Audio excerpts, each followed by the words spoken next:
Welcome to the IVM Podcast Network.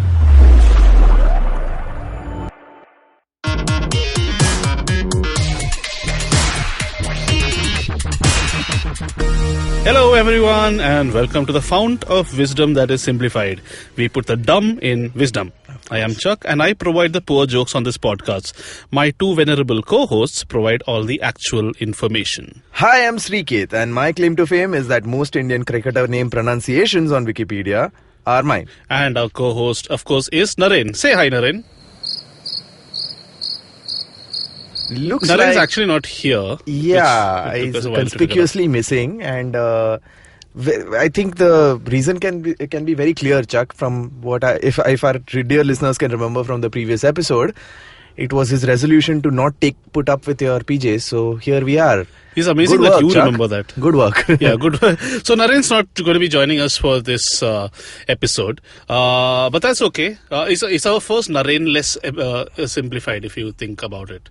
If I remember correctly, you did one with our erstwhile producer. It's a second. Yeah, yes. It's a second. It's amazing that you remember more about. No, I remember the worst episodes of Simplified, and I kind of remember that. Thanks. Okay, so moving on very quickly. So it's going to be Sriket and I who are going to take you through this fascinating episode. Now that we have established that none of us actually have any knowledge as such, let's get on with the episode. For those who have never been subjected to Simplified before and downloaded the podcast in the hopes of getting smarter, don't worry, Naren will be back soon. Well, I have good news. I have good news for you now. We make people smarter now, Chuck. I mean, where was that mentioned in the terms and conditions? Let's just say that after experiencing us, they'll become smarter. A little like the whole of America will become a little smarter in 4 years' time. Correct. What we do on our podcast, which is 49 episodes strong now. Wow. Yeah. Who would have thought it would get this far? Long back when I exchanged an innocuous SMS with Naren asking him if he would like to collaborate on a project that would change the world. He probably thought I wanted to set up a teleportation company, but oh no. 40 minutes a fortnight of absolute drivel will have to do. So, what we do on our podcast is tell you about things that happen around us, topical at times, interjected with our worldly observations and humor. We start off this week with the profundity of the week, a section that we haven't done since Donald Trump became president. And if you think about it, that itself is a giant profundity. So for this, what we normally do is score through WhatsApp in search of a forward that made us put our phones down and applaud. Not necessarily in appreciation though. The slow clap variety is what I'm talking about. Family groups are a rich source of this. In fact, you could say that family WhatsApp groups are to the profundity of the week what oil is to Saudi Arabia. Yes, except the profundity of the week recognizes that women exist and don't have a dodgy human rights record.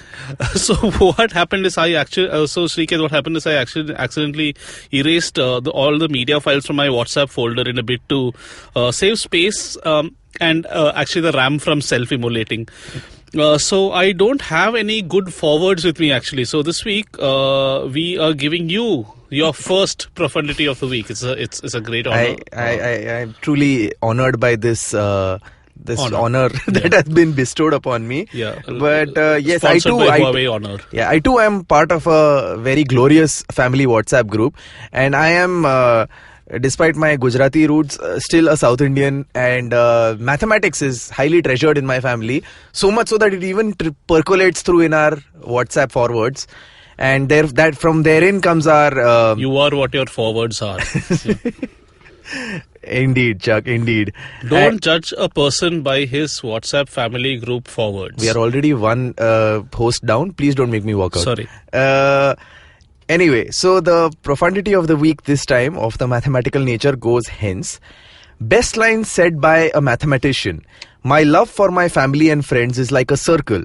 It has no sides to be broken, no ends to be ended, and no angles to be measured. Good morning. And a big fat zero if you think about it actually. There are so many things that could be read into that. Yeah, I mean, this again being a limitation of the audio medium, there is a very poignant picture of a bunch of people sitting together in a circle, very, very happy with themselves. Although they genuinely look to be going nowhere. So, as is norm with the profundity of the week, this is truly profound and thoroughly meaningless. Okay. What we're going to talk about this week is the massive world extravaganza everybody looks forward to. It needlessly gets bigger every year, drawing in more people from around the world. More companies start to participate. The eyes of the world are upon it. Lots of social media jokes are made about it. I thought the IPL was still 3 months away, Chuck. Sriketi, ignorant little buffoon. I am talking about the CES, the Consumer Electronics Show. Has the world needed another reason to descend onto Las Vegas and create a ruckus and disturb the peace and quiet-loving residents? This week we are going to simplify for you the annual extravaganza of technology circle jerking and compendium of useless products, as well as showcase of some products you'll probably need to sell your home in order to buy. The CES. Of course. The CES, for those of you who may not know, who may not share Chuck's propensity for obscure technological events. Obscure? Is an annual event. That's like calling Shah Rukh Khan an obscure actor. Yeah, I mean, it's true for Chuck. I think for you, Shah Rukh Khan is an obscure actor. I've seen one movie of his. I mean, we sometimes have to do a simplified episode on the total number of Hindi movies you've seen, right? There is a beautiful. Isn't there like a minimum time that we need to record for this to make it to? Okay. Great. Sorry. So coming back to the entire angle of what the CES is. The CES is an annual event held in Las Vegas where all sorts of technology companies come together and showcase to the world what new products they've been working on every year. Correct. It's their chance to dazzle the world with their brilliant ideas, the most brilliant of which is their incredible transformation of the human mind, making it believe that it did need a dustbin that was connected to the internet. Absolutely. There are some things that you didn't know you wanted till you see them for the very first time. Like Steve Jobs once famously said. Or something like that.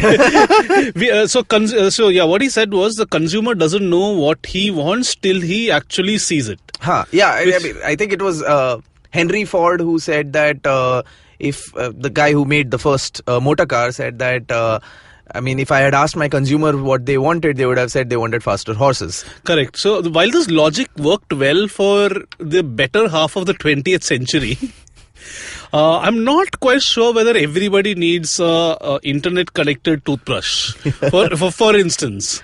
But then here we are in the day where everything needs to be connected to Bluetooth and the internet because of fact that you need endless amounts of useless information for which the internet already exists, and yet here we are with internet connected toothbrushes and simplified in your ears. So this whole thing reminds me of the George Carlin quote when he was taking apart the 10 commandments. I don't know if you've heard if you've seen it. Yeah, it's a brilliant section. So it says, so he's roasting each of the commandments, and he says, one of them, thou shalt not covet thy neighbor's goods. And his take on that was, this one is just plain stupid. Coveting your neighbor's goods is what keeps the economy going. Your neighbor gets a vibrator that plays, "Oh come all ye faithful." You want to get one too. Coveting creates jobs. Leave it alone. So I'm reminded of that. The world doesn't know that it needs like an IoT connected like a toothpick. But the moment they see it, they want it. Yeah. And that's the thing. In many ways, that's exactly what I feel about the CES as well. It's incredible how quickly the cycle goes from what a ridiculous product to ostracizing people in your social circle because they don't have a toothbrush with an LCD screen on it that allows you to take Snapchats of your teeth. I think that's a legit business idea in this day and age. Don't toss them around loosely like that, Chuck. It could be $1 billion idea after all. Yeah, possibly. What we're going to do is we're going to talk a little bit about the stuff that is revealed at CES this year and how they could potentially change our lives. Yeah. And first up, everyone's been drooling about an LG TV called the LG Signature OLED W7. Yeah. They call it the picture-in-wall television, and it's 2.57 mm thick. Let that just sink in, people. Okay, in case you're unable to visualize it, this is an advanced TV that can display images from your set-top box, DVD player, or the internet, pretty much every piece of content ever created, converting electrical signals into light of varying intensity so that you can see images with advanced Dolby sound, and it's thinner than that last nail you bit and spit out. 2.57 mm. Yep, not centimeters, millimeters. So here's the fun. The screen is something called OLED. It's so I'll just explain this technology. So LED TVs, which is what most people have and which is what sells these days. They have a backlight, and then there are like this array of crystals in front of it, and then depending on the electric current that passes through these crystals, they like change their orientation and shit. And the backlight then passes through these crystals in that orientation and hence projects the image that we see. So the image is determined by the electric current, etc., etc. OLEDs, on the other hand, they don't have a backlight. So the crystals themselves emit light. So when currents pass through them, because of the way they are made, the crystals themselves emit light. So they're able to cut off. So this has two advantages. One, you lose an entire layer, so hence you're able to make them supremely thin. The second advantage is because light comes from individual pixels. You can shut off one pixel entirely and it gives you very, very blacks. On the other hand, if you're on the for LED TV, since there's a backlight, even if you shut off one pixel, there will be leaking light from the back. So it's never fully black. So the upshot of all this is OLEDs give you like superb contrast. Okay. Yeah. So hence overall the picture quality is like absolutely mind-blowing. And as a third advantage, it's also far more energy efficient. But what's the use, Chuck? People are just going to use it to watch Sasural Simarka. So, I mean, what contrast? Philistine. There are still people who watch art movies, okay. Planet Earth 2. Imagine Planet Earth 2 in OLED, yeah. But then again, the people who can afford this are likely to watch K-serials. Exactly. OLEDs can run without a backlight. I mean, if the Congress can run without any ostensible leadership, then anything's possible. Good. Chuck, I think we should crack more jokes like this. It will appease the leadership in the current time. OLEDs can create really blacks. The only way it could be more blacks if it had a predilection for hip hop and refused to vote for Donald Trump. Oh. But how much does this beast cost, Chuck? So no idea actually. This particular TV, the price is not out yet. But on Amazon India, I checked for 55-inch OLED LG TV, it's 2.3 lakhs. The minor matter of 2.3 lakhs, and I see another one costing 4.9. In comparison, a 55-inch LED costs 79k, which is not cheap by itself, but yeah, this of course is an interesting trend. TVs are becoming more relevant, but people are actually cutting cords more than ever before. TVs are basically used as giant sexy monitors for people to view content from the internet, such as Netflix, Hulu, YouTube, and if you're Indian, the Pirate Bay files from your pen drive. Yeah. Live experiences are also quite important. As a football fan, I'm sure you'd definitely subscribe to that. So we're going to take a little break right now, and we'll leave you to drool at some TVs on Amazon if you have the time. And we'll be back with... Please don't watch Sasural Simarka in the break. Finding the right drink at the right place can be a big challenge. Exploring a new destination to its fullest could be a daunting task. So tune in every Friday and listen to the Drinks and Destinations podcast with Rajita and Samira, who introduce you to the world of fine wines, beer, spirits, and travel. You can subscribe to us on iTunes, SoundCloud, Audioboom, or any other local podcast app.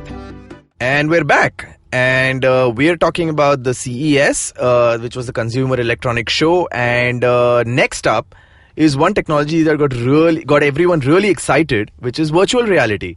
And by everyone, I mean Silicon Valley, marketing managers who have no idea what VR does, but just wanted to use a fancy word to win an award. And the 10 other people around the world who care. Absolutely, yeah. Virtual reality promises us an escape from our mundane surroundings and be transported to several other worlds. So imagine in the future, you could be sitting in your rotting 1 BHK in Chakala while your VR device transports you to the beautiful beaches of Bora Bora. VR has been a big idea for a while now, never actually reaching mass acceptance, mainly because of its high cost of devices and, of course, the availability of content. Classic chicken and egg situation, really. Again, it's like a marketing manager who tells his advertising agency he wants to do something groundbreaking and never been done before.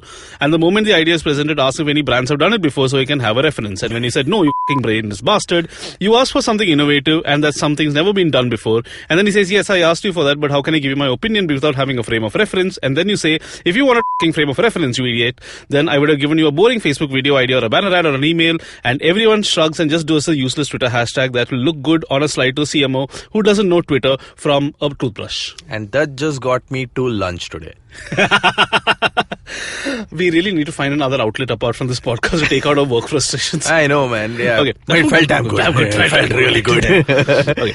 I mean, it felt so good. It felt like finding a urinal after an interstate bus ride, which had a particularly high moisture content in its AC. I think we should get back to talking about VR. Yeah. Anyway, VR and. We are talking about VR, of course. Oh God. Last Don't year, groan at your own yeah, jokes. Shit. I'm usually used to groaning at his jokes. Yeah, Okay. Sorry, again, let's do Yeah. shit. Okay. Anyway, we are talking about VR. Well done. Last year, there were a series of interesting devices. The Oculus Rift was the first brand to make waves, and now, of course, owned by Facebook, who will no doubt find an interesting way to monetize it by actually looking at your surroundings. There was also the Samsung Galaxy Gear, if you remember, and Google's Cardboard. So Cardboard, for those who don't remember it, was so Google actually didn't sell a VR device, but they gave people instructions on how they can make their own using cardboard. Yeah, I know. Cardboard. And you had a lot of people who actually sold VR devices which were 100, 200, say up to $500 of making these cheap cardboard devices. All you needed to do was plonk in your phone into this cardboard device, switch on, and there were a bunch of VR apps and VR videos. And if you go on to YouTube, some videos had a 360 option, and you could put it in there. It was quite interesting. Yeah. It wasn't great, but a cheap way to access VR. Yeah, I mean, but Google kind of acted like a cheap Indian parent, no? Like, you don't have toys, then build yourself your own. Build Yeah, yourself. Just ye le le and ye bana de, and you can like imagine it will be damn good. Yeah, but the one that critics decided across the board was the best was the HTC Vive. HTC, I mean, like, Yeah, wow, it's just, I mean, out of nowhere. Which that company still exists? You're a massive HTC fan. Yeah, we used to be. About half a decade ago. Just like people were fans of, say, Corporal Punish. Yeah, I know. Remember Google Reader, Chuck, and like other. Let's not be nostalgic for the noughties. So people look forward to updates this year, and HTC did not disappoint again. They added a bunch of accessories to make the VR experience more complete, like an audio port, some handheld accessories like toy guns, not unlike like the guitar that comes along with Guitar Hero. You know, something like so you can play first-person shooter games. And an add-on to make the Vive wireless. Otherwise, you needed to be strapped on to your computer. But what's most interesting actually is this is something called the Vive port, and this is really cool actually. So HTC's created an entire website which it's sort of like a marketplace for all things VR. And I'm guessing this is only for HTC products as of now, but they've got like games, they've got like videos and things like that. And while pricing's not out on so there are some things that are free and some things that can be bought like $400 or things, something like that. Some even cheaper, like under $100.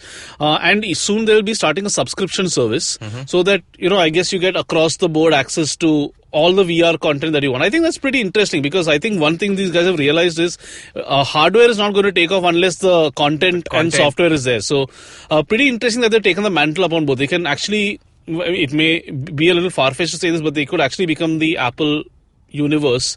I mean, what Apple did for apps, these guys could actually be for VR. That is quite amazing there. Yeah. Continuing with the tech porn, let's talk about some mobile phones. You might actually think, how can we actually make a mobile phone even better than what it is right now? I mean, every... Larger, thinner, wider, more face covering. And in Samsung case, a little less combustible. A little less, definitely. Yeah. So this is actually something new every time. Just before you thought we packed every single feature possible into a cell phone, short of a windmill and personal transportation, along comes an event like CES which says, I didn't know this existed 2 minutes back. I didn't even know I needed it, but now I want it. So Asus, is that how you pronounce it? Yeah. Yes, Asus. Yeah. They released the Zenfone 3 Zoom, which has 3 cameras. Oh God. Yeah, 3 cameras, and it offers, and here's the interesting part, 2.3x optical zoom. Yep. Oh, a rarity in a cell phone camera today. Of course. I mean, right now, that's all. Like, Hubble Space Telescope version will also come out pretty soon. But the surprise from the mobile phone category went to that brand which just refuses to die. BlackBerry. Yep. Wow. Yeah, BlackBerry's gone from being a bit of a cult to a bit of a joke. Yeah, quite a bit of a joke. Quite a bit of a joke. Remember the BlackBerry boys? Oh my God. Yeah. When it suddenly started appearing in pink colors in the hands of college kids who still hadn't learned how to use vowels. Or just like talk outside of emojis. Yeah. And that wasn't when emojis were popular even. I swear. And that's when smartphones started taking off and BlackBerry refused to change. And then we realized now it has as much life as a beheaded 18th century soldier attending an economics lecture while being gassed with carbon monoxide. Wow. And just like that one icky sabji in a South Indian sadhya, everyone just ignored it. Well, but what do you know? It's back. And dare I say, this is BlackBerry's boldest move yet, actually. It's something called I inadvertently slipped in a BlackBerry pun there. BlackBerry bold. Okay, yeah. Inadvertently this was. See, I'm even like... Wow, Jack. Subconscious jokes. Anyway, so this one is called the Mercury.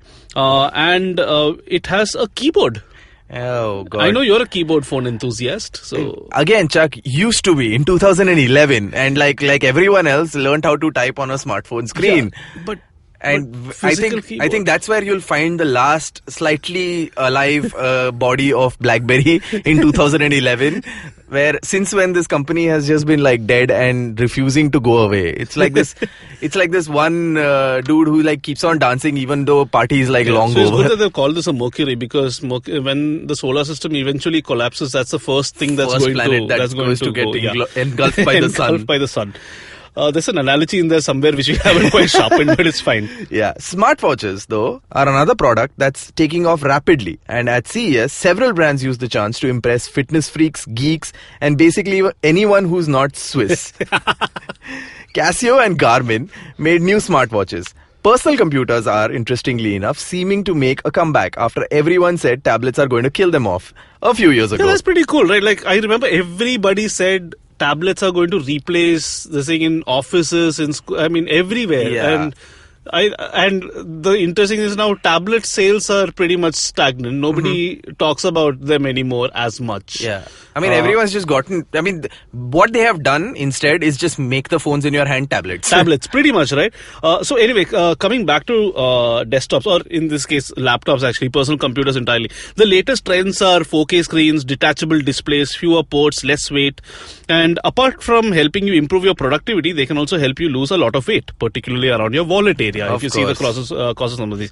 Have you heard of the Razer Valerie? No, not so at all. you know Razer, the company that makes outrageously priced gaming mice keyboards and gaming mice mouse pads. Yeah, I know. I saw a mouse pad worth like some $5.5 grand. And I was like, this is for Akash Ambani. Like, ye apna kaam nahi hai. So the Razer Valerie, Shrikant, tell me, I'm sure you've used a fair number of laptops. Yeah. Tell me, what do you think the optimal number of screens that a laptop should have are? And I'm guessing you know where this is going. I functioned fairly well with one. Yeah. Two would be like a luxury, like the extreme luxury. Try 3. Oh God. Of course. 3 tends the way to a Ravana Ravana in HD laptop. Yeah. So 3 so that you can have a more immersive gaming experience. And lightweight is not one of the features it touts, but I don't think a person who has a triple screen laptop is actually too concerned about portability. I think the investment will be on a sturdy chair more than anything else. So or sufficient protection around your crotch if you're actually intending to use it as a laptop. Exactly. But you know what? Nobody actually wants to hear or see all of these things. All these things are just a sideshow. None of this stuff really matters. Just like the fringe bands when you go to a music festival, you go there for the big boy. I know. Like we heard at H7 last year, everyone was just there to listen to Rahman. Hey. But when it comes to CES these days, there's only one term that really matters. Do you know what that is, Chuck? Shall we do it in chorus? The Internet of Things. Yes, indeed. Much like Donald Trump, the IoT started off as a small thing that people just assumed was a little fad, while we focused on more important things like the Symbian operating system and actual cable connections. Yes, S60 had that. But then my dear old Nokia 6600. Don't get nostalgic. But then it ballooned out of proportion, much like Donald Trump. And today, definitely like Donald Trump, when you see something written about it online, you laugh, pause and wonder whether it's actually real, before shaking your head and wondering what this world has got itself into. It's actually that. The more ridiculous they sound, the more likely they are to be correct. It is to actually be true, Yeah, true. Yeah, exactly. Before we get into all things IoT, let's take a small little break, shall we, Chuck? This is an internet-connected break. Actually, it is. Jeez. Be right back. Hey guys, this is Malika Singhania, co-founder of the blog Stylogram, where we cover trends, fashion forecasts, celebrity style, tips and tricks, and lots more cool stuff. So tune in every Thursday to the Stylogram podcast, your weekly style telegram, giving you the latest fashion and beauty stories that are relevant to you. You can also subscribe to our show on iTunes, SoundCloud, Audio Boom, or any other local podcast app. See you soon.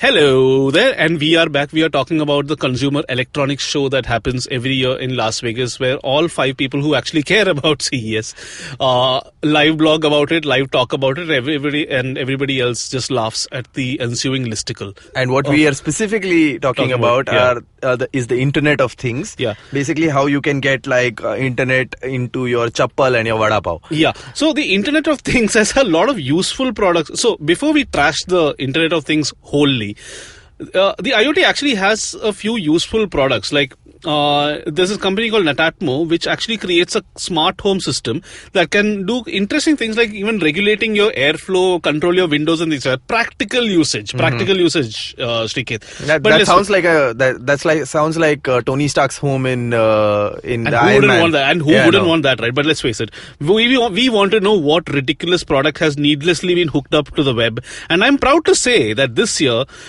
we have several answers will make you wonder whether there are people literally just crawling around their homes, magnifying glass in one hand, phone on the other hand, checking each product in their home and simultaneously checking if an IoT version of it exists.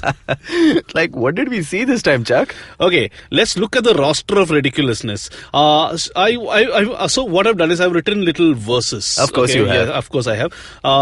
It's been a light work week. See if you can guess these products, all right? Ready? Okay. When you need to know your keratin count in a rush, hey, don't worry about splitting hair ends because L'Oreal has a new...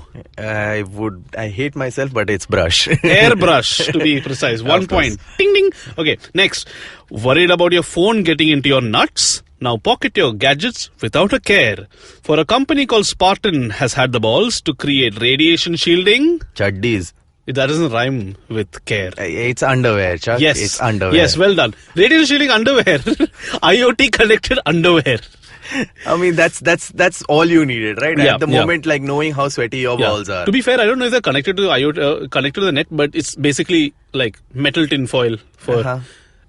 No, I mean, I think it's actually coming true.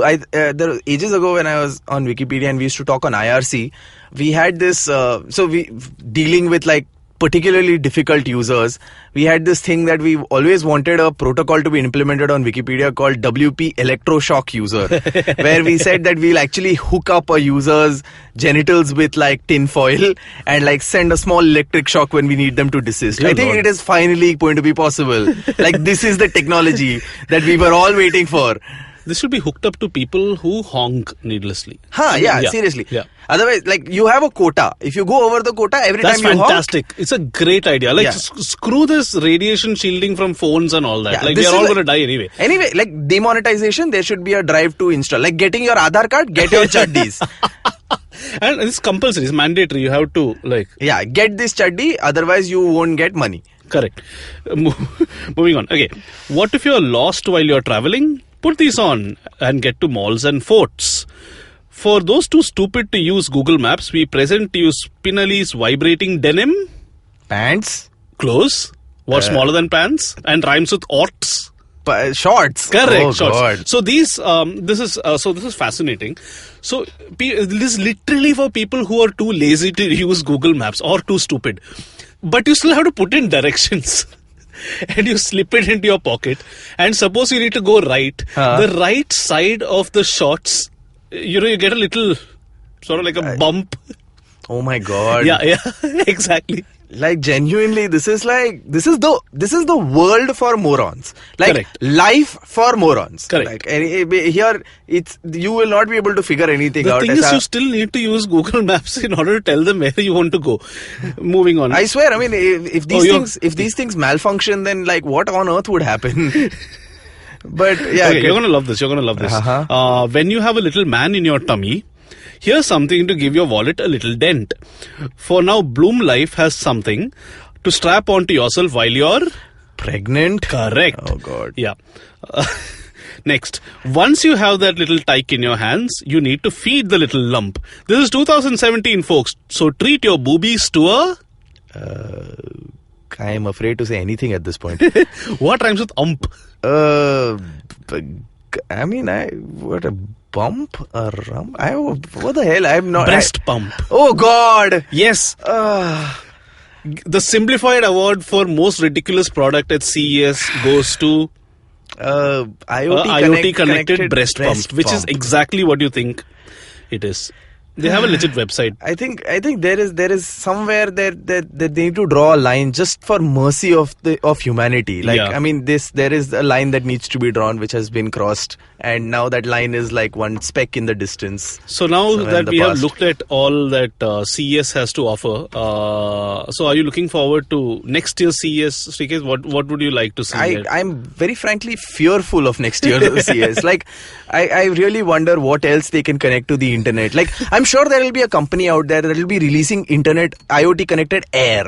Like, generally they'll go to an area and like, I will release this air and then monitor who is breathing it. Who is breathing it? Every single molecule will eventually be IoT connected. It's IoT like connected. the Human Genome Project. This will be the Universal Air Project. Okay, That sounds- before you think that all technology is actually headed to the garbage can, which by the way is also IoT connected, it actually, like, if you throw in a carton of milk, it will automatically order it for you. So, Oh, God, yeah. wow. So that happens.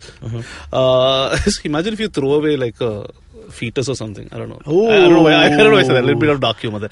Okay. Dark humor. Just darkness throughout. So anyway, yeah, not all technologies are actually like going down this route, thankfully enough. There are companies that are making good stuff out there, like the good folks at Tesla, for instance, or anything really that Elon Musk touches. They're making some very good products to actually better mankind. There are a lot of software companies like Uber that are actually pushing the boundaries of connecting people using data. And hopefully we'll see a lot of those advancements in terms of living transportation happening in the next few years. Amazon is also doing a few things to make our shopping experiences more seamless.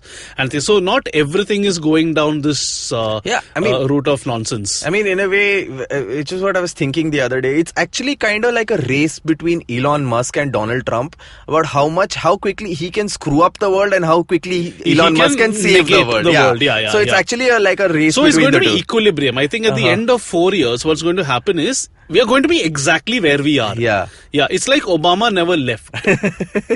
Or basically, I think what Elon Musk's plan is going to be is like, this world is screwed. Yeah. So let's put everyone on a spaceship and send them to Mars. To another world. Yeah. The only thing is, and I don't know how portentously we should read into this, but Mars is significantly more orange. So, or maybe the plan is to just send Donald Trump over. Or there. maybe what happened to Mars was that they are actually a living embodiment of a post-Trump world. Like, that is what would happen. Like, Mars is exactly what happened when too much Trump happened to that world. So it just became orange and dead. On that very, very positive and enthralling note, and in next episode we will actually be talking about the exploits of Mr. Musk, not Trump. Yeah. We have done enough of Trump. So yes, that was all about CES, and we will see you next time then. Yeah. All right. See you there, and we will have Naren back for all those planning to We miss you. run away. Yeah. Please come back. Bye.